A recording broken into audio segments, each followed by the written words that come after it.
Estou aqui com o Augusto, de Indaiatuba, São Paulo, nesse nosso programa de Mentoria Ouro. Estou aqui junto com Elaine Montenegro. Vamos nessa, Augusto. Como é que a gente pode te ajudar? Eu chamei clientes do escritório para dizer para eles que eu tinha um produto diferente, novo, né, que eu gostaria que eles conhecessem. E aquilo realmente foi interessante. Assim, chamou a atenção de todos eles, mas nenhum contratou de pronto. Só que, assim, durante essas entrevistas, muitas dúvidas me foram apresentadas, eu consegui sanar praticamente todas, só que teve uma que ela ainda me incomoda até hoje, e é dela principalmente que eu queria falar. Eu tenho outras, eu até relacionei aqui, acho que 4 dúvidas. Quais são essas que são simples? A questão de como a gente coloca a solução no caso de divórcio do casal, né? Essa eu acho que é bastante simples de resolver. A outra diz respeito aos quando ambos os pais forem servidores públicos, porque pela lei eles não podem exercer a administração de sociedades, mas isso também eu acho que é um nicho muito específico, assim, no qual eu não atendi nenhum servidor público ainda. Uma outra Mas dúvida não é que eu não, tenho... tá? Não é muito Hã? específico, não. Isso acontece muito com a gente, muito. Aham. Já fizemos roads para alguns promotores, alguns desembargadores, né? Então, acontece bastante, tá? Tá. Aí, assim, as outras dúvidas quais são? Quando não houver coincidência entre o número de bens e o número de filhos, ou então quando os bens, ou quando houver essa coincidência, mas o valor dos bens for discrepante, por exemplo, um bem de 100 mil e outro de 1 milhão. Quando ambos os pais vierem a faltar, como que ficaria essa divisão entre os filhos, de modo a que cada um tivesse o equivalente a 50% cada um. Só que, assim, a minha maior dúvida, e é dessa que eu queria tratar, se sobrar tempo a gente pode falar das anteriores, mas qual é? É a integralização das cotas com bens de terceiro. Doutor Márcio, a situação que eu vislumbrei é a seguinte, e isso veio de um desses potenciais clientes. Eu falei, Augusto, eu tenho hoje um terreno, meu nome e no da minha esposa, que está quitado, um valor pequeno, mas eu tenho um imóvel onde eu moro com a minha família de valor um pouco maior, esse ainda está financiado. Comentei com ele que o banco provavelmente anuiria com essa operação, o banco não seria um empecilho. Mas ele me fez essa pergunta depois que eu fiz toda uma apresentação sobre a holding, do começo ao fim, falando inicialmente dos problemas que tem o inventário, que testamento e doação de usufruto com bens e vida não são soluções viáveis, abordei toda a holding, tudo que ela tem de bom, e depois, uma das perguntas que ele fez foi a seguinte: Augusto, e se eu constituísse a holding iniciando pelo terreno? Constituo a holding com a minha esposa, faço alteração para aumentar o capital social no valor do terreno, faço a integralização, faço a segunda alteração para transferir as cotas para as minhas filhas. Então, a holding estaria pronta. Num terceiro, assim, vou pagar o ITCMD nessa primeira transferência, e num segundo momento, eu poderia fazer um segundo aumento de capital social para aí sim incluir esse imóvel de valor maior? A minha primeira resposta para ele foi: essa pergunta eu ainda não tinha, vou raciocinar aqui em voz alta contigo. E, a meu ver, isso seria possível. Mas eu entendo que seria possível porque o negócio jurídico é o quê? É a integralização das cotas com o imóvel. Eu fui pesquisar o DREI, né, a instrução normativa, eu acho que é a de número 80, e pelo que eu vi ali, não há necessidade de que o bem a ser utilizado nessa integralização seja do próprio sócio. A lei diz o seguinte, olha, não é exigível, bom, deixa eu só voltar um pouco, e não é a lei, né? A instrução normativa 81 do DREI, lá no item 344, que trata da integralização com bens, ela diz que podem ser utilizados para a integralização de capital social quaisquer bens, desde que suscetíveis de avaliação em dinheiro. No caso de imóvel ou direitos a ele relativo, o contrato social deverá conter sua descrição. No caso de sócio casado, salvo se for comunhão, separação absoluta, precisa haver anuência do cônjuge, ok. A integralização com imóveis de menor depende da autorização judicial, e aí tem uma nota que diz o seguinte: não é exigível a apresentação de um laudo de avaliação e também e que a titularidade do bem apontado exige apenas a referência à titulação, ou seja, os dados que permitam indicar o seu proprietário. Logo, é aqui a minha conclusão. Não é possível concluir que os bens aportados devam ser obrigatoriamente de propriedade do próprio sócio. Ou seja, nesse exemplo que eu venho trabalhando, e assim, esse é um cliente que se mostrou aparentemente muito interessado, e eu fiquei de confirmar com ele isso daí. Nesse último momento, em que vai haver a integralização do segundo imóvel, o que acontece? Sócios já são os filhos.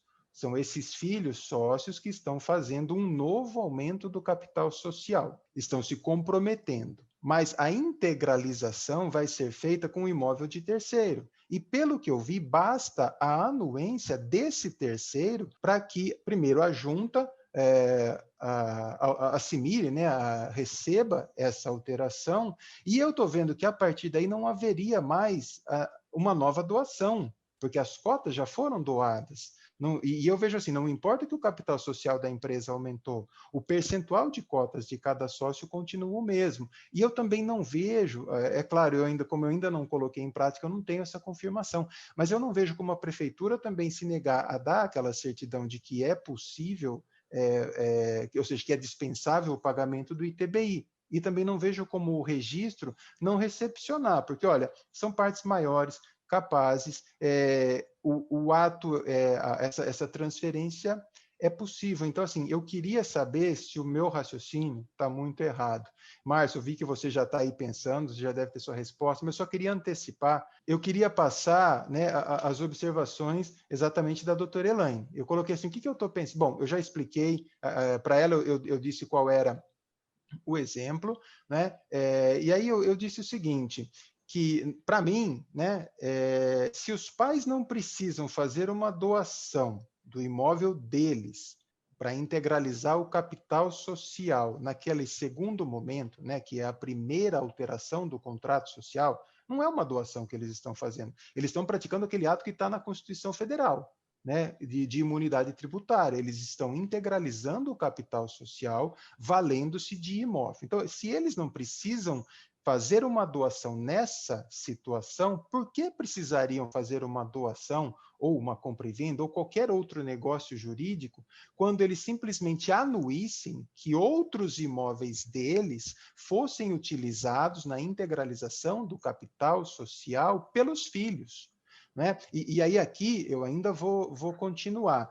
O negócio jurídico em si, qual é? É a integralização do capital social. Houve a subscrição do aumento e o negócio jurídico que eu enxergo é exatamente a integralização. E daí, bom, primeiro, né, a Constituição Federal ela não faz a ressalva de que o bem precise ser do próprio sócio. E foi nisso que eu divergi, é só nesse ponto que eu divergi da doutora Elaine. Porque assim, a doutora Elaine me respondeu o seguinte, Augusto, a integralização do capital social, ela é a efetivação do pagamento das cotas subscritas. Concordo, é isso mesmo. Eu divirjo só nessa frase. Para que o sócio faça este pagamento, ele precisa usar algum bem seu. Na minha opinião, não. Ele pode utilizar um bem de terceiro, desde que esse terceiro maior e capaz dê anuência. E aí eu fui para onde? Eu fui um pouco mais, fui lá no Código Civil, onde a gente tem lá o direito das obrigações, o artigo 304 menciona que qualquer interessado na extinção da dívida pode pagá-la, usando seu credor se opuser dos meios conducentes à exoneração. Ou seja, são os pais interessados no cumprimento de uma obrigação dos filhos. Que obrigação? A integralização do capital social. Então, eu tenho lei que me dá respaldo para isso, né? Eu fui eu fui lá, mostrei algumas anotações que eu tinha lá de direito civil, que ela diz o seguinte: se o pagamento pelo terceiro é feito em nome do devedor, ou seja, se o pai está pagando em nome do filho, para o ordenamento jurídico, isso é uma doação inoficiosa. O terceiro, no caso os pais, não tem direito à subrogação nem a benefício de restituição ou reembolso. É o que está no artigo 304 e parágrafo único do Código Civil. Então, assim, a meu ver, não há necessidade de que o bem utilizado na integralização seja do próprio sócio, que nesse exemplo que nós estamos dando, já são os filhos. Porque com isso, como não vai haver depois uma segunda doação de cotas, não vai haver necessidade do pagamento de um segundo ITCMD. E aí eu falei, poxa, realmente isso aí seria um... Poderia fazer isso até na primeira já, inclusive. No primeiro imóvel, por que não? Sim, poderia fazer no primeiro, ok, faz, pelo que eu entendi, se eu estou entendendo, faz aí uma primeira doação, mas aí que eu não entendi. Aí o ITCMD não ia ser sobre o todo? Se ele doar todas as cotas? Não, ele poderia fazer, nessa linha de raciocínio, ele poderia fazer até no primeiro, não precisa nem fazer doação nenhuma. Não é que não possa, não é que não possa. E aí eu não sei se a gente está... eu não sei se eu estou divergindo ou não do Elaine. Eu não vou criar 1 milhão de fundamentos, não, tá? Qual é o único... Aonde eu vejo o problema disso? O problema disso. Primeiro, você tem razão. Você tem razão. Você pode integralizar com bens de terceiro. Isso é o que está na IN 81 do DREI, entendeu? Você pode integralizar com imóveis de terceiros. E essa é a leitura da Lei 3.000... Eu vou lembrar aqui, a Lei de Registro de Empresa, tá? A Lei do DREI, tá? Você pode, sim, integralizar o bem com imóveis de terceiro. O problema é, qual é a natureza jurídica deste ato em relação ao terceiro, não em relação à sociedade, ok? A sociedade não tem relação jurídica nenhuma com o terceiro. A sociedade não fica nem devedora do terceiro, não tem nenhuma relação. O terceiro, no auge da sua autonomia patrimonial, foi lá e quitou aquela obrigação do sócio com a sociedade. Ok. Tá? E o fundamento, não precisaria nem da IN 81 do DREI autorizar isso. Por quê? Porque o fundamento está no próprio Código Civil, você acabou de mencionar. Qualquer um pode quitar a obrigação de terceiro. E a natureza jurídica da subscrição de ação é de obrigação de pagar a quantia certa. Uhum. Né?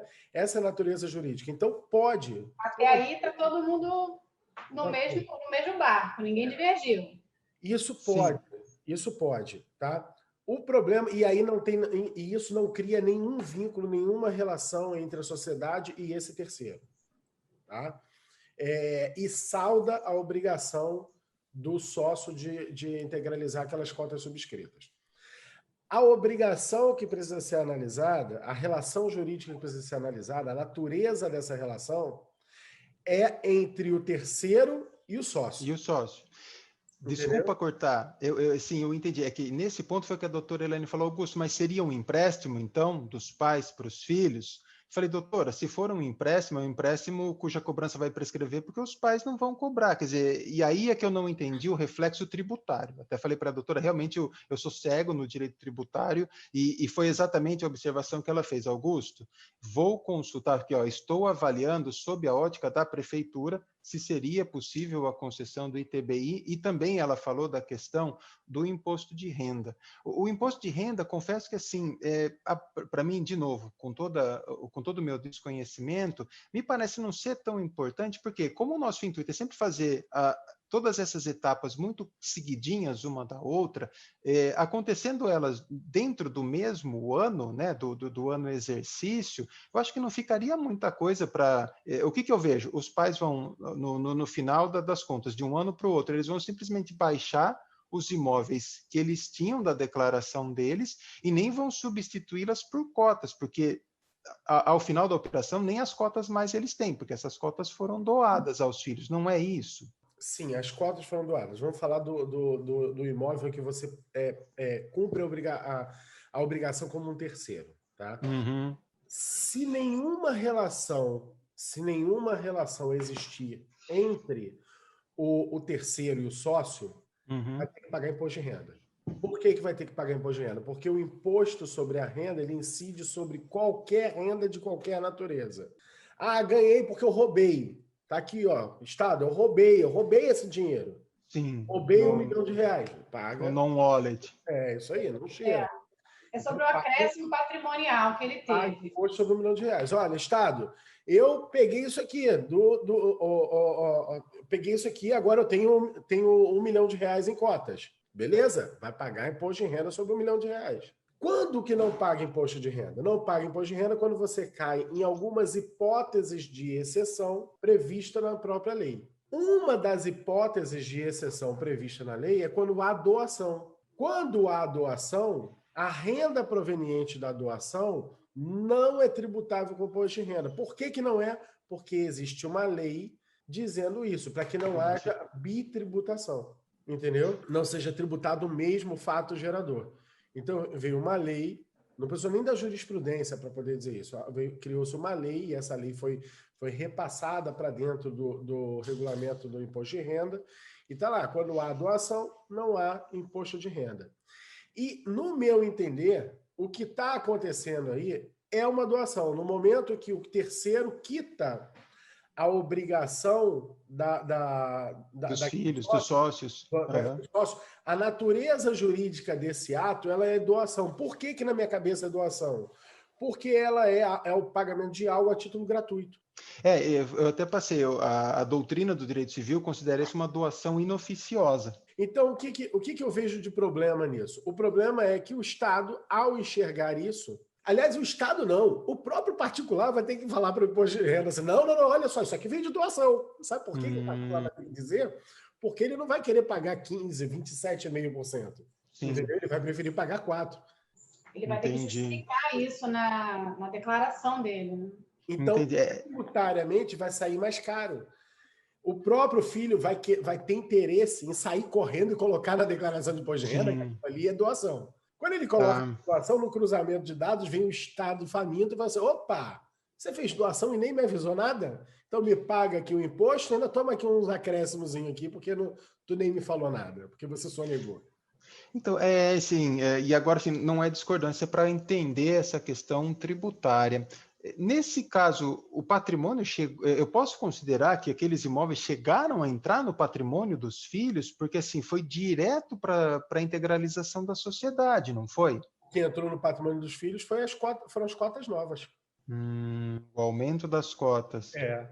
Quem recebeu... O em si não ingressou, mas houve um aumento de cotas. Isso. O que aquilo representa em valores ingressou. Entendi. Agora está ficando claro. Agora eu tô conseguindo entender, então, a operação. Ou seja, então não teria como fazer essa mágica. Né? Realmente tem que pagar o ITCMD sobre o todo. Né? Só que assim, seguindo o método tradicional que a gente estudou. O tradicional. Se você for para o método, por exemplo, das 3 células, isso aí fica incrivelmente mais em conta. Sim. Eu nem estou falando ainda da questão das 3 células. Eu estava vendo se haveria como, talvez, seria um meio termo entre o que a gente viu de tradicional e as 3 células. Né? Foi isso que eu estava tentando enxergar e eu não estava vendo onde que geraria um problema tributário, né? Porque toda a questão aí é tributária. Enfim, eu acho que agora eu entendi. E se você pensar bem, por exemplo, se a prefeitura topar, eu não sei dizer se a prefeitura vai dar a isenção do ITBI. Eu penso que se não der, é forçação de barra. Por quê? Porque o artigo 156 não faz, o 156, parágrafo 2º e 2º da Constituição, ele não faz nenhuma distinção se o imóvel próprio ou de terceiro, ou da própria a sociedade própria ou de terceiro. Ele só fala em integralização e a lei é integralização por terceiro, entendeu? Então eu penso que não teria problema nenhum. Se não tiver problema nenhum, a conta final ela vai acabar dando a mesma, né? Dando a mesma. Doando as cotas, ou ele ingressando na sociedade novamente, porque agora ele está fora da sociedade, ele ingressando na sociedade novamente.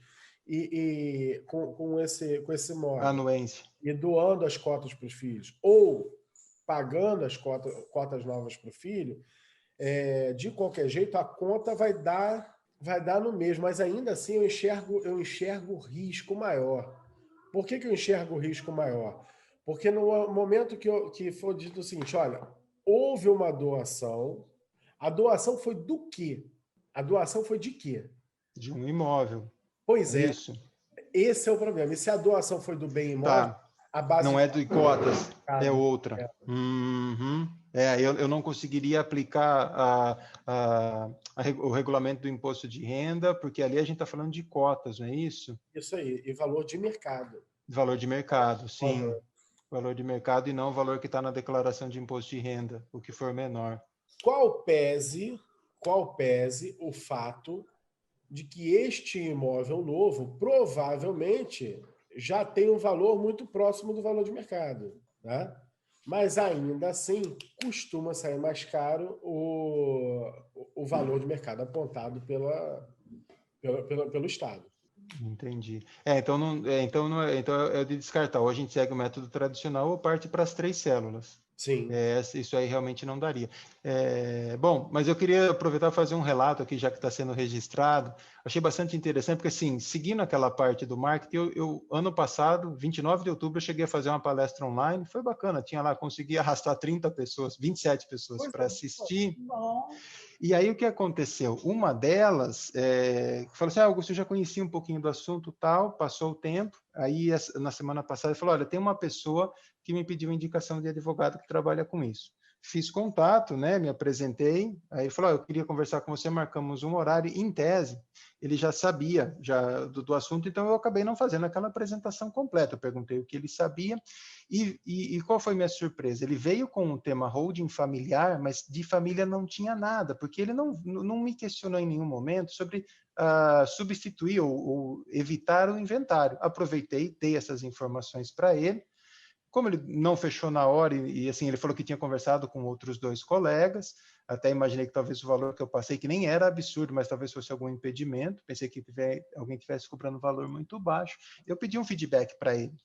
E ele falou, eu e minha irmã, que no caso ali o patrimônio está entre 2 irmãos, a gente decidiu não fazer porque o valor do ITBI vai ficar muito caro. Eu falei, você desculpa, não sei o que os colegas te falaram, mas ou não é holding familiar, ou, aliás, não sou nem eu que estou dizendo, é a Constituição, não tem ITBI nessa situação. Ele falou, pô, agora você me deixou confuso. Eu falei, não, me desculpa de novo, mas tá na Constituição. Eu falei, tá aqui, aí eu transcrevi. Eu falei, quem sabe com isso eu ganho alguns pontos e consigo Quando de ele vez... te diz que ficou confuso, é a deixa que você tem para mostrar a sua expertise. Foi, só que Ser um daí... especialista. Só que daí, por um lado, eu pensei, poxa vida, mas será que colegas estão falando de ITBI para holding familiar? Eu falei assim, então eu não sei, ou eles estão falando de algo que não é ITBI, ou eu sei que isso tem em toda a área, e acho que em toda a profissão, ou eles não sabem o que estão falando. Eu falei, é bom, caiu naquela questão que o Márcio bateu bastante, de tentar se mostrar um especialista no assunto. Vamos ver se isso vai, acho que consigo colocar uma boa pulguinha atrás da orelha dele. E ainda falei, olha, no caso do ITCMD, eu falei, esse sim é devido, mas se for num valor alto, porque o ITBI, no caso, ele tinha calculado sobre os valores da declaração do imposto de renda e para ele já era um valor alto. Se a gente dobrar, aqui em São Paulo ainda são 4%, ficaria ainda mais caro. Só que eu falei para ele que existe a possibilidade, então, de a gente fazer de forma fragmentada, de modo que essas doações sejam planejadas, né, o momento da sua realização, e aí o ITCMD vai sendo pago sobre cada percentual transferido. Enfim, vamos ver se isso... Esses imóveis que esses irmãos têm, eles são alugados? Então, estão, e na cabeça dele, assim, o que ele entendeu que é importante criar a holding é para que ele tenha um tratamento tributário menor, que foi aquilo que a gente falou, que no caso constituiria a operacional para administrar esses imóveis. Então, assim, e como ele tem uma imobiliária, o que eu imaginei? Na verdade, não é bem a holding patrimonial, familiar que ele está constituindo, ou que ele tem interesse em constituir, é a outra, mas pelo que eu entendi, não são bens que ele vai comprar e vender, ou que ele vai ficar girando. Conforme ele foi adquirindo dinheiro, ele e a irmã foram investindo, que é para ter um patrimônio. Ele falou, eu pretendo regularizar, eu pretendo passar a declarar imposto de renda, só que eu não quero pagar 27,5%. Eu e minha irmã, a gente quer pagar menos. Então, o que eu estava vendo, talvez tenha sido apresentada uma solução, na qual até vai haver incidência de ITBI, a gente conversou, mas não é propriamente a holding familiar da qual a gente está tratando. Administrador de bens próprios. Sim. Enfim, aí eu deixei aquilo para ele como uma forma de, sei lá, talvez trazê-lo e aí sim ele ouve tudo que tem para ser falado sobre holding familiar. Bom, Márcio, assim, eu sei que o nosso tempo é bastante curto, eu queria dizer que, assim, a minha dúvida principal está sanada. As outras, como eu disse, eu posso depois talvez chamar no grupo e perguntar conforme o Já caso adianta aqui, concreto solicite. mas tem coisas aqui que são muito simples. Por exemplo, Tá. servidor público, tá? Uhum. Servidor público só tem um caminho. Vai É. nomear um terceiro como administrador. E Que esse não seja nem o marido nem a mulher, é isso? vai nomear um terceiro como administrador e esse terceiro vai dar uma procuração para ele. Entendeu? Hum, Vai ter um nome ali. entendi, Vai ser um entendi. laranja? Não, não vai ser um laranja, porque vai ser uma pessoa que é da confiança dela, consciente disso e tudo mais e tal. Ah, mas se Uhum. essa pessoa fizer alguma coisa? Não, não fará. Você vai ter procuração e você que vai fazer tudo. Entendeu? Ela não vai ter Uhum. nem acesso a mexer nas coisas. Tá entendendo? Entendi. E não é uma sociedade com vida orgânica acontecendo. Sim, sim. Entendeu? Então, isso aí é preocupação nenhuma. Ah, quero vender um imóvel, não estou nem encontrando o cara para poder falar com ele. Tudo mais. Ó, destitui e nomeia outro. Entendeu? Hum, Nomeia outro rapidamente. Você não tem dificuldade nenhuma. Até o filho atingir a maioridade. Tá. Atingir a maioridade, pronto. Aí ele é que passa a ser o administrador. Esse é um. Quando você falou que o número de bens não bate com É. o número de filhos, você pode resolver isso tudo no acordo de sócios. Né? No acordo de sócios, você fala o seguinte: olha, os bens tais e tais vão ficar com o filho A, B e C, e esse outro bem aqui vai ser vendido, entendeu? E aí você equaliza isso. Quem tem que dizer para você como vai ser é a família. Sim. Entendeu? A Uhum. família diz assim: não, nós queremos que fique assim, beleza, agora então eu vou dar formato para isso e vou colocar no acordo de sócios. Tá. Entendi. Para valer no caso do falecimento do segundo dos patriarcas, né? Isso aí. A Ok. mesma coisa, exatamente a mesma coisa, é sobre valores discrepantes. É a mesma forma de resolver. Uhum. A família diz como quer e você coloca isso no acordo de sócios para dizer quem fica com o que da seguinte maneira. Tá? E acho que o divórcio, então, também é a mesma coisa. Por exemplo, se depois de constituída a holding, marido e mulher vierem a se divorciar, como é que ficaria? Isso também é no acordo de sócios? Sim, no Ou acordo de não? sócios. No E, acordo de sócios. aliás, eu vou falar uma coisa. A holding familiar é perfeita para isso, né? Porque você não vai precisar pagar nem o tal imposto de reposição. Uhum. Então, o que acontece? Às vezes não, acontece muito, a gente vê isso muito. Vou dar um exemplo que nós tivemos no escritório não tem muito tempo. O casal, duas pessoas se casaram, ele já tinha 3 imóveis, né? 3 imóveis, vendeu 2, comprou imóveis melhores, reformou e tudo mais, isso tudo na constância do casamento, mas 3 imóveis ele já tinha. No final do casamento, ele continua tendo 3 imóveis, só que imóveis muito mais caros, e ela falou assim: não, pode parar, eu tenho direito, não sei o quê, o teu patrimônio cresceu, o que cresceu não foi o teu patrimônio era aquele lá, eu participei, nós fomos juntos, e ela tinha razão. E aí ele cedeu, ele falou: não, beleza, vamos fazer o seguinte, ela é mãe da minha filha, a gente vai fazer da seguinte maneira, eu vou deixar 2 imóveis para ela, 2 imóveis. A divisão era o seguinte: ele ia ficar com um imóvel mais caro, que valia muito mais, e ela ia ficar com 2 imóveis, e esses 2 imóveis, inclusive ela ia fazer uma holding, inclusive para poder garantir que esses imóveis tivessem como destino só essa filha do casal. Se ela viesse a ter outro filho, não estaria fora por isso, não fazer a holding. Entendeu? E aí o que acontece? Nesse ato, ela pôde ter os 2 imóveis e ele ficar com aquele, sem que para isso ela pagasse imposto de reposição. Porque o Estado vai olhar o seguinte: não, peraí, você tem 3 imóveis, mas o que ela faz jus de verdade nessa partilha é X, entendeu? É um valor menor. Então, se ela vai ficar com metade dos bens, essa diferença incide de imposto de doação. A diferença, né? Se entende-se que há uma doação implícita Existe uma ali, ela tem que doação. ser E aí os tributada. estados até chamam isso, apelidam isso de imposto de reposição. Né? Entendi. Você faz essa doação assim. No caso da holding, não precisou, não teve isso, entendeu? Tá. E só para eu entender, Márcio, assim, uma vez que que o titular do patrimônio é a pessoa jurídica, e aí assim os pai, mãe, marido e mulher se divorciaram, né? e as cotas da sociedade já são dos filhos. Como que fica essa distribuição? Ainda assim, a gente vai dizer que a distribuição é para os pais, que já não são mais sócios, é isso? Não. Se é dos filhos, continua sendo dos filhos. Ah, não, mas espera aí, é dos filhos, mas quem tem a administração é a outra, mas eu quero separar isso? Pode separar, faz uma cisão, cria 2 empresas. Tá, entendi. E aí não tem um imposto na volta, que é a mesma regra que vale para a integralização, ela vale para a dissolução, para a cisão, entendi. E fazendo a cisão, você cria 2 holdings, cria 2 empresas, cada um fica com o seu patrimônio, ou com o seu volume ali, e continua a mesma coisa. O pai continua administrando aqueles bens e a mãe continua administrando os bens que caberá a ela. Entendi. Então, acho que tá respondido. Isso aí é coisa que assim, eu estava tentando ver na minha cabeça como é que materializaria, né? Assim, quando o cliente perguntou, eu tinha a resposta para dizer, não, isso tudo é possível a gente colocar, até porque muitas vezes eu conversei com o casal, e casais, assim, na nossa faixa etária, eles falam, tá, e se no futuro a gente se divorciar? Então, assim, a resposta eu tinha, eu só queria entender como é que se materializava, mas não é isso que me tirava o sono. O que estava mais me preocupando, para ter mais segurança, era essa questão da integralização com bem de terceiro, que eu vi que não vai virar. Ou a gente vai para o método tradicional ou vai para as 3 células e tá resolvido. Então tá bom, muito obrigado. De minha parte, eu estou muito agradecido. Dúvidas sanadas. Muito obrigado, gente. Um abraço. Melhoras aí, doutor. Abraço. Tudo de bom. Tchau. Tchau.